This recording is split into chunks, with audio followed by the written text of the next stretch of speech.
And we're back. The bitches are back. The bitches are back. The bitches are back. And I don't know if you noticed, but I have a tan. And I don't know if you noticed, I don't have a tan. So you know where we're at in life right now. You're Blocked with Eden Middleman and Simona Catalano.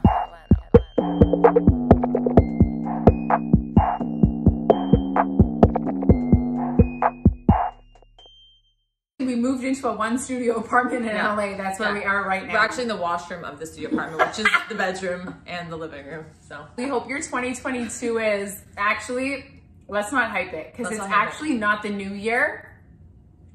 Energetically, it's still 2021. That's why we're all like, what the fuck? So we all get redos, basically. Exactly. It didn't count. It's still leftover shit from last year is still here with us. It's still dangling in the toilet. Yeah. Exactly.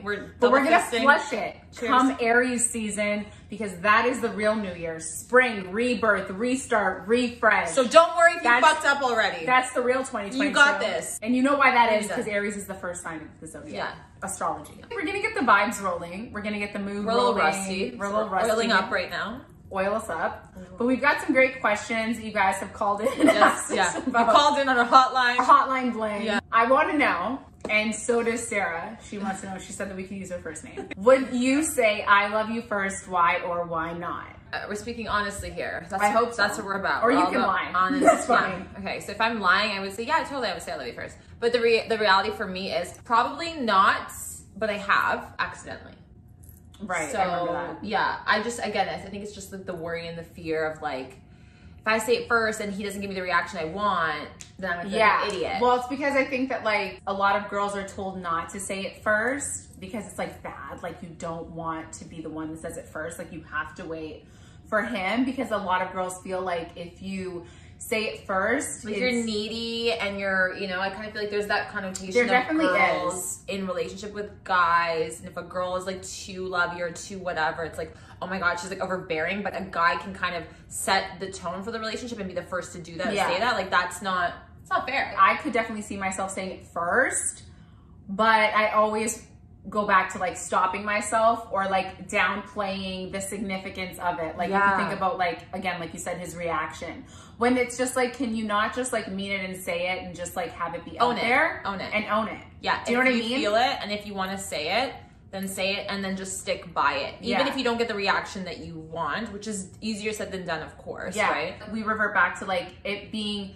totally subjective and circumstantial when it comes to saying I love you. So like when the right time is. Exactly. If you're in a group of girls and everyone's talking about like, oh my god, like let's say you said to your bae like I love you first, like said it last night, we're having a good time, everything was fine, and he was just like, oh my god, same. I don't know. Throw the man out. Throw the man out. But like maybe he was caught off guard. Maybe he didn't know the context because you guys were like having a good fun. time. Do you know what I mean? Just because like maybe the rest of your girlfriends haven't or wouldn't do it doesn't mean that like it's wrong. It's doomed. You're wrong. Yeah. Take autonomy and like ownership over the fact that like you did that. Bigger fucking balls. Bigger balls. Okay. The next one is stance on period sex. We both feel the same way, I think, about this. Throw him out if he thinks it's even remotely weird. Or it's like, not my vibe. Like, maybe you shouldn't be having sex. You cannot have that. Is a fucking privilege. You should not have the privilege of then touching or looking at a vagina. Exactly. If you are scared of bodily functions of a woman, fluids. Like blood, big fucking deal, grow the fuck up. Yeah. You know what I mean? Now, I think preference, like some girls like me, I don't love period sex. I've had it, but if I do want to in the spur of the moment, or if I change my mind, I suddenly want to have period sex, if my man is like even a little bit grossed out, I'm like, grow the fuck up. Yeah, you child. Exactly. I think that it depends on your comfort level when it comes to this. And I think that also it fluctuates. You could be like wanting to do it this month. Like, hey, it's my vibe. I'm like super horny. I like fucking want to do this. And then the next month you're like, I'm bloated. Like, don't fucking touch me. Don't even look at me. Yeah, like, exactly. I'm disgusting. Exactly. And we all go through this. It's all about you. It's about you, girl. Exactly. And don't let a guy pressure you to experiment with that or not. That's all, period. How long after a first date would you wait for them to reach out? Before being like, bye. Yeah, before just like totally writing it off. Okay, go first. And we agree. We said 24 hours.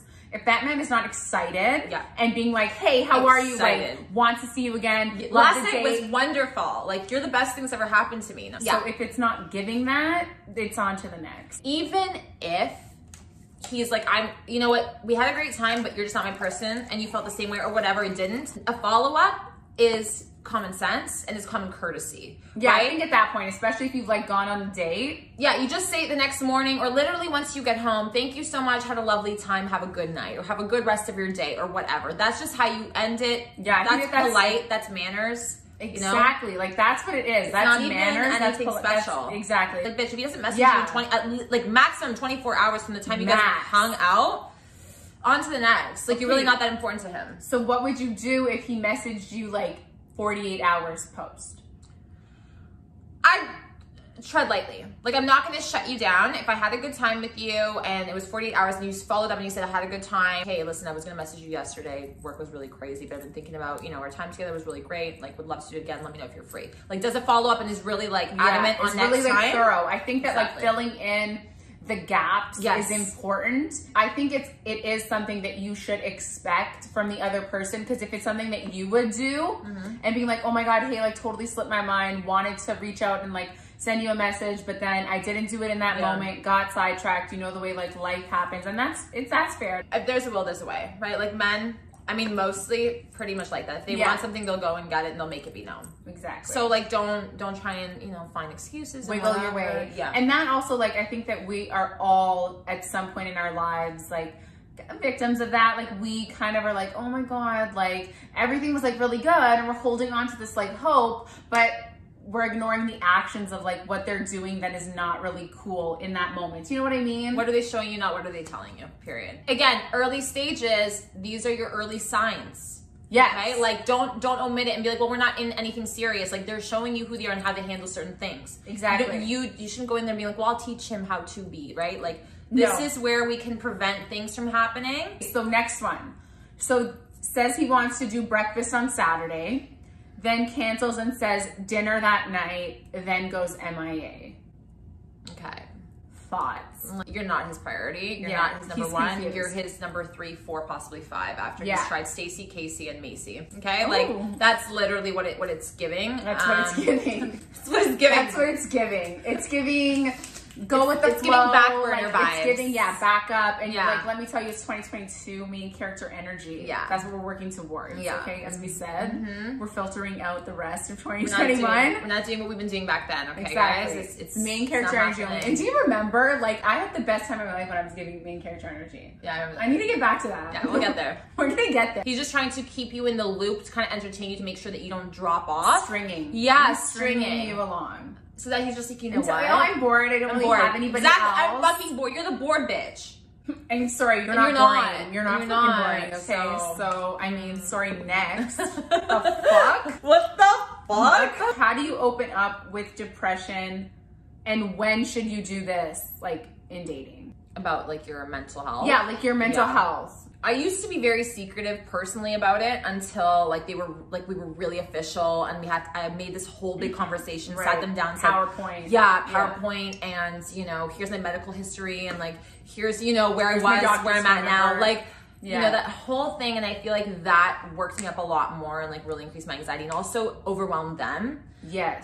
Which I wasn't aware of, but now I am. I just talk about it from the get-go. I'm not like, hey, listen, I like had like I was clinically depressed. We don't dump. We don't dump, but I definitely, I don't avoid the topic. Yes. So if I'm having a bad day, I'm like, listen, I had like, you know, a panic attack, and my panic attacks do get kind of serious. So I'm just like putting it out there.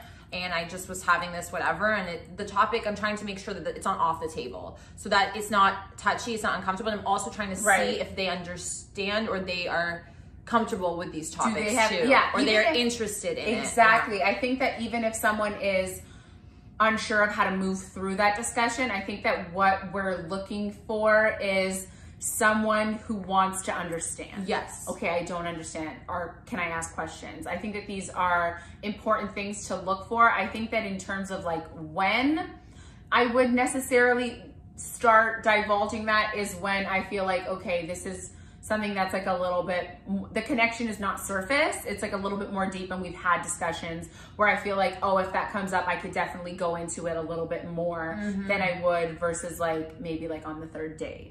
So I think like gauging it, because you never want to like overwhelm them. Yeah, but also like you don't want to put yourself in a position where like you feel not accepted or, you know, comfortable talking The worst thing is when you're telling, like you're opening up about something, and it's very, what I'm noticing about myself is like things that are normal, or like what I would be like, oh my God, why wouldn't you send that message to him? And why wouldn't you let him know that like you're struggling with that? When it's my turn, I'm like, that, I don't think it's a big deal, but for me personally, I have such a hard time, and it could be, and I'm aware that it seems like the easiest thing to do, even if it's just something small, but it's how you struggle with it. So if I feel like I'm opening up and this is something difficult for me to open up, and I'm not met with like a receptive energy of someone who like even remotely cares or like is able to communicate, I'm like, what did I just do? Yeah, so I think you have to ask yourself, what are you comfortable with? Like, where are you at with talking about these things? First, you know, make sure that you're ready. You can always like hint it or bring it up and be like, hey, listen, you know, I do go through things, or I have been going through some things, some mental health issues, or, you know, whatever. I have a history or whatever. And I really want to talk to you about that. But right now I'm having a hard time being able to communicate that. So I just want you to know about it. I'm just planting the seed. We're going to pick it up, you know, whatever. And maybe they might even be able to encourage you in that moment or help you through, you know, like building that comfortable space so that you can be vulnerable. Just vocalizing, even that you can't vocalize, is important, you know? Like, I would love to have this discussion with you, but I'm really struggling. I'm grappling with a lot of things right now, and it's overwhelming for me to communicate exactly what it is that I'm going through. So I just want you to know that I can't vocalize things right now, but I will pick this up at a later date. And just kind of like, even though, and I know that can be very challenging, but I think that that goes such a long way, because at least that person is now aware and knows. Because if you are going through something and your partner's not aware of it, like, we're not mind readers. So like, always kind of revert back to this. If you don't vocalize it, how are they gonna know? Yeah, you can't expect them to. So kind of like a little dance back and forth and find your rhythm and groove, and always kind of try to push yourself a little bit to communicate if you can. Like, I think that even just saying like, I can't communicate is, yes, it's still hard, but it is a baby step to eventually communicating. Like, if you're not going to take that, how are you going to go from 0 to 100 like that? That's not fair for you to make that jump and like fully divulge everything. You so know? Like, for example, like, let's give a hypothetical. Like, let's say I'm having a really hard time vocalizing things. I'm having a really bad day. And the guy that I'm currently seeing is sending me messages and like just doing his normal like check-ins throughout the day, and I'm like so MIA, like can't even pick up my phone, and I write like, can't talk, really dealing with a lot of stuff, I'm so sorry, I'll reach out later or tomorrow. I think that like, if I was receiving that, if the guy that I was seeing said that to me, I would like either send an audio note, like, if there's anything you need, feel free to reach out, I'm always here. If there's anything I could, do you know what I mean? At least creating that space for them so they feel comfortable and they know that they can come to you. If they just go MIA and leave you without having like a little, hey, listen, I'm here for you, I just want you to know that, right? Then that's like a red flag for me. Then like, I'm like, okay, I'm less likely to share that with you. Right. Do you know what I mean? I think that also if you're a guy, and this is like such a generalization, because I know that there's so many guys that struggle with their mental health that are so helpful when I have discussions with them.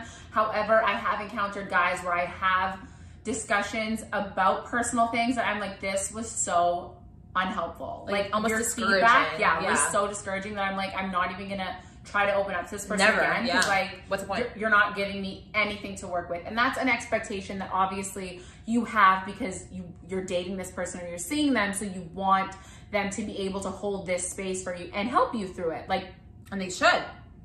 And they should, because if you're in a relationship with somebody, part of the needs that need to be fulfilled are your needs. It's not just his needs. So what you need in that moment is him to be supportive, reassuring, and caring, and loving, and just soft with you. And I think that that's not asking for too much. Actually, if anything, that's the bare bones of things. Even if you don't understand, it's you taking the time to learn how to help somebody by also asking questions in the partnership, right? The bottom line of like trying to figure out when is the time and how to do it and if they can support you is by always reverting, even if you don't think that you handled something right, if you didn't say the right thing, if you're scared of saying the wrong thing, if you don't know what to ask, revert back to just vocalizing that, like, hey, I'm not sure what to do in this situation. I would love if you could vocalize your needs and what you need, and I'll do my best to try to meet them. I think that if you're someone who is totally lost, like fish out of water, scared of saying the wrong thing or doing the wrong thing or not showing up in the way that maybe they need, is just asking them. Asking them and then offering support. I think that you can't go wrong with that. That also goes to show that you care about their needs and you're aware that they need something from you in that moment. So it really does hit a lot of things, you know, back end that are important. So like, don't be like, okay, well, I have nothing to say, so I'm not going to say anything. Like, don't do that. I think don't do that. Don't do that. I think don't do that. Just even generally, like if you don't know what to do, what do you think you would want in that moment? Like, for example, like, we have started when we're having, like, either one of us having an episode, like, what do you need? Like, is it strictly a venting session? Do you want me to offer my opinion? Do you want me to not? Do you want me to listen? Do you want me to relate? Do you want me to, like, draw comparisons here? Like, what do you want? And sometimes also don't be alarmed if you're the person that's going through it that is being asked, what do you need? And you're not sure what you need. That's totally fucking normal.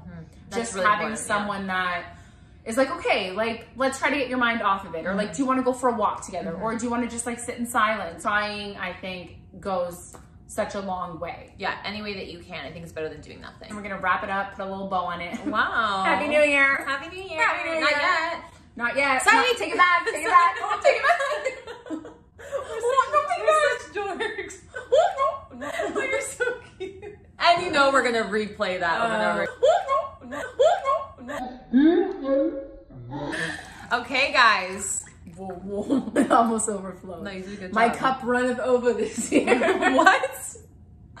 My cup runneth over. I don't get what that like means. It's overflowing. My cup is like overflowing. Okay, William here. Shakespeare. Okay. Thank you so much for watching. We are back and better than ever. Back in action. You know back what? And better. Better and back. Better and back. Leave a comment. Let us know what you guys want to see from us too. If there's any topics, or if any of these topics you want us to zoom in more on. I know that we kind of breeze through them for the most part. We always give you. Leave your comments. We always give you what you want. We always give you what you want. We what give you what need. they want. We try to give you like things that you haven't thought of. Yeah.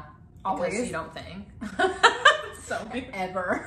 Kidding. Don't forget to hit the bell. Hit the bell for the notifications. Don't forget to like, subscribe, comment. I know, but I said comment because I already said comment what you want. It's okay. But they're you gonna guys hit the can also bell. comment.